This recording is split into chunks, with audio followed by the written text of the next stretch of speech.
At Farm Bureau Financial Services, we'll help you bundle your auto and home coverage, saving you money and time. Find us at fbfs.com/protect. It's your future. Let's protect it. Farm Bureau Property and Casualty Insurance Company, Western Agricultural Insurance Company.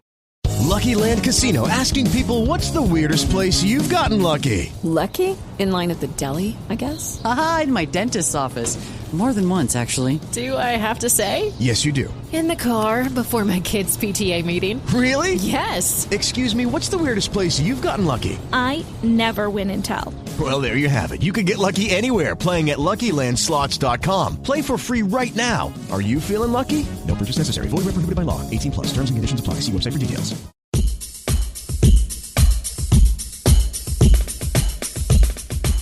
Hey, what's going on? It's Chris Donovan here. This is 10 Square. This is where I review restaurants and products and movies, all in a format of 10 questions in 10 minutes or less. Now let's get going. This week, we're going to be reviewing the movie Guardians of the Galaxy Volume 1. The show that we watched was, again, Guardians of the Galaxy Volume 1. We did not know it was going to be Volume 1 until they decided to create a Volume 2. Now, this is a great movie. I watched it on my television at my house. I did see this one in theaters. It was really good. I prefer it in the theaters, but when of course, I'm not going to pay for it every time and it gets out of there eventually. But seeing it home, I definitely have it up very loud because the music and the soundtrack's great. The plot of the movie was pretty good. It kind of just flew by the seat of its pants at the beginning, but then it had a definite storyline toward about halfway through the middle. The story, if you don't know it, just spoilers by the way, is that Quill, or Star-Lord, is trying to sell one of the Infinity Stones over to a collector, but the collector doesn't want it once it finds out what it is. It's an Infinity Stone, because he finds out that it's the Infinity Stone. He knows Thanos is going looking for it. Thanos has already killed half of his population, so he didn't want anything to do with the Infinity Stone. Well, it took them over to the collector, Benicio del Toro, who then wanted the stone. Long story short, Ronan, one of Thanos' thugs, is trying to take over things and get that second stone because he has one. Now, the plot of the whole movie was to just get the stone and get rid of it so Thanos can't hide it. That was Gamora's plan. And of course, in this movie, Nebula is a pain in the ass. But for the most part, the plot is all around the Infinity Stone. We don't know how integral of a part that is into the whole Marvel Universe until later on with more movies. The acting was good. I thought it was hilarious. I don't think that Vin Diesel should get credit for being Groot because all he has to do, I'm sure he hasn't done anything since day one except for 2 hours of I am Groot, I am Groot, I am Groot. But the acting was good. It was hilarious how they all met in that giant courtyard and kind of fought each other. Rocket and Groot were going in for Quill to get the bounty, and Gamora was going after Quill to get the stone. It was just well done and fun to watch. The beginning of the movie was pretty good. It had the opening credits was Quill dancing before he goes and gets that orb that has the Infinity Stone in it. I mean, it's awesome because the music's super loud, but of course, if you have not seen Endgame or Infinity War yet, this is spoilers. Quill, they revisit that scene and it's super quiet, but Quill is singing super out of tune and dancing. And honestly, that's what it would have looked like to anybody else from the outside in. But when we watch it in Guardians of the Galaxy, it's so cool that we don't think about other people looking at him from the outside in because we're so engulfed, I guess, in the fact of what he's doing and singing and stuff. It's really, really cool.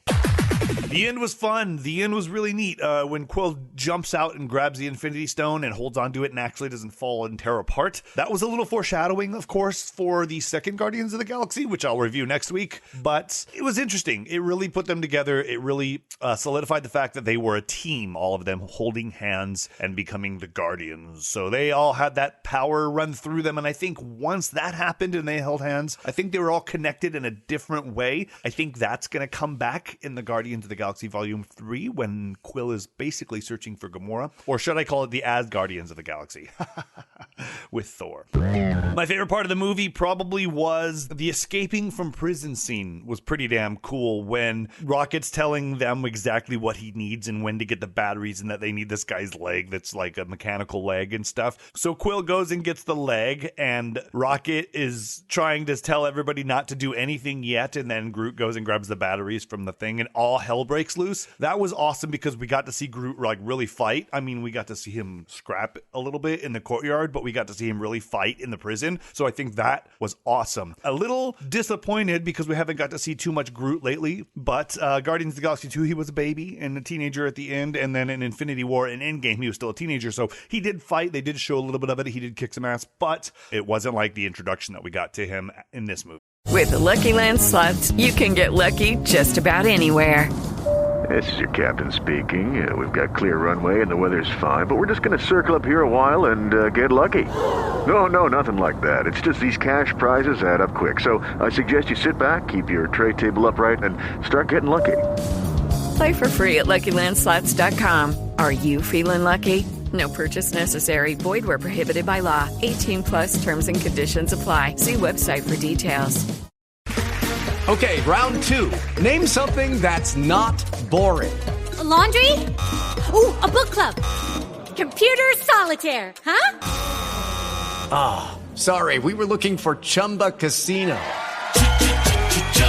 That's right, ChumbaCasino.com has over 100 casino-style games. Join today and play for free for your chance to redeem some serious prizes. ChumbaCasino.com. No purchase necessary. Void where prohibited by law. 18+ terms and conditions apply. See website for details. My favorite actor in the movie, I would have to say it's Zoe Saldana as Gamora. She is awesome, but I don't want to take anything away from Karen Gillan. She plays Nebula. Now, if you don't know who that is, look her up. She is in the movie Selfie. She's obviously in Guardians and Infinity War and all those. She was the girl in Jumanji, Welcome to the Jungle. Now, that's the one with the rock. She's the girl in the video game. Now, take her longish red brown hair, take it off, and put her in all that makeup. Man, I'd have to say she's probably one of my favorite characters in the Marvel Universe, just because of her dynamic abilities and her temperament and just her hierarchy and storyline. It's just a crazy storyline where she never thought she'd be somewhere where she actually cared about people. Now she does. So I'd have to say that was probably my favorite actor. Would I buy it? Yes, I would buy Guardians of the Galaxy. I would buy them all. I bought the soundtracks. I have them all. Okay, that's a really easy one. Would I recommend the movie? Yes, I would highly recommend this movie. It is a very fun, good movie. If you don't like Marvel movies, watch it because it's basically on the edge of a slapstick comedy, a witty slapstick comedy with a bunch of action and characters that don't make sense, and they have superpowers. So it's really cool. All right, so I recommend it. On a system from 1 to 10, what would I rate Guardians of the Galaxy Volume 1? I would rate this movie a 9. And that's a strong rating because it was so good. It was the first installment that went heavy on the comedy. And they had great actors too. I mean, John C. Reilly, Karen Gillan, Zoe Saldana, Chris Pratt, Dave Bautista, of course, Vin Diesel as Groot and Rocket, Bradley Cooper, but man, Benicio del Toro, Sean Gunn, it's such a fun movie. Michael Rooker as Yondu, he's one of my favorites in this movie. So definitely check it out. It's a 9 on my scale. Okay, that's it. 10 Squared for this week. The review of Guardians of the Galaxy Volume 1. I am Chris Donovan. Do me a favor and rate, review, leave me a comment, subscribe, and tell me what you think of the show. If you have some upcoming products, movies, books, anything you want me to review, hit me up. Go to thisisfunner.com. Thanks for listening, and I'll catch you later.